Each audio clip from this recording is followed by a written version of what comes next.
नांगल चौधरी विधानसभा में राव इंद्रजीत सिंह की सक्रियता से पुराने कार्यकर्ता उत्साहित। बढ़ती लोकप्रियता ने विरोधियों के छुड़ाए पसीने। भुंगारका और डाणी मामराज में आयोजित जलपान कार्यक्रम में जुटी वर्करों की भीड़ देखकर केंद्रीय मंत्री हुए गदगद। युवाओं को पार्टी से जोड़ने की चलाई मुहिम। दक्षिणी हरियाणा में रामपुरा हाउस का दबदबा हमेशा ही रहा है। पूर्व मुख्यमंत्री राव बीरेंद्र सिंह ने सिद्धांतों पर आधारित पारदर्शी राजनीति की नींव रखी थी। उनकी विरासत को संभालते हुए उनके बड़े पुत्र एवं केंद्रीय मंत्री राव इंद्रजीत सिंह ने भी स्वाभिमान की राजनीति कायम रखी है और अपनी काबिलियत के दम पर सरकार बनाने में बड़ा योगदान दिया है। बीते दशक से नांगल चौधरी हलके में सक्रियता कम हो गई थी, जिस कारण वर्कर बिखरने लगे थे। लेकिन भाजपा सरकार के तीसरे कार्यकाल में उन्होंने दोबारा से नांगल चौधरी हलके की सक्रियता बढ़ाकर पुराने वर्करों को जोड़ना आरंभ कर दिया। ऐसे में उनकी खिलाफत करने वाले नेताओं की नींद उड़ना स्वाभाविक है। आपको बता दें कि प्रदेश में 2009 में परिसीमन हुआ था, जिसमें नांगल चौधरी विधानसभा सीट अस्तित्व में आई थी। महेंद्रगढ़ और भिवानी जिले को जोड़कर लोकसभा सीट बनाई गई थी। इसके बाद राव इंद्रजीत सिंह ने गुरुग्राम लोकसभा से चुनाव लड़ा और सफलता हासिल की। उस दौरान लगातार दूसरी बार कांग्रेस की सरकार बनाने में राव का बड़ा योगदान रहा था, लेकिन उनका तत्कालीन सीएम चौधरी भूपेंद्र सिंह हुड्डा से मनमुटाव हो गया और 2014 में भाजपा का दामन थाम लिया।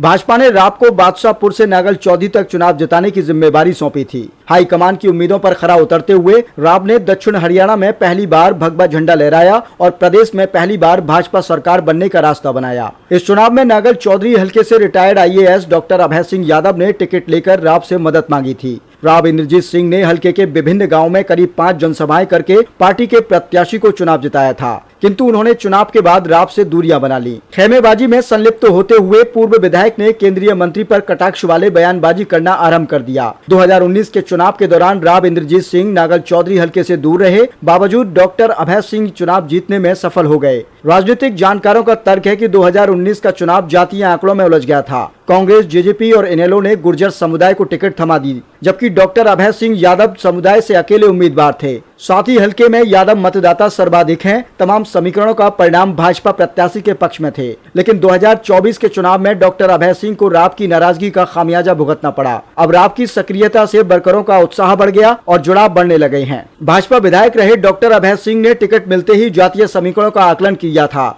कांग्रेस की तरफ से गुर्जर नेत्री मंजू चौधरी मैदान में थी। ऐसे में यादव वोटर अधिक होने का समीकरण बनाकर जीत को सुनिश्चित मान लिया और नामांकन से पहले कहा कि हमारी दीवार में एक कंकर निकालने का प्रयास किया तो मैं दीवार में छेद कर दूंगा। इस अल्टीमेटम को लोगों ने आरती के चुनाव से जोड़कर देखा और आक्रोश पनपना आरंभ हो गया। परिणाम स्वरूप 5 जिलों में केवल डॉक्टर अभय सिंह को ही हार का स्वाद चखना पड़ा है। एक बात और कह देता हूं, पिछले चुनाव में कुछ लोगों ने चुनाव के बीच में खेला करने की कोशिश की। मैं उनको बता देना चाहता हूं कि इस बार हमारी दीवार में से अगर एक कंकर भी निकला तो उनकी दीवार में छेद करो।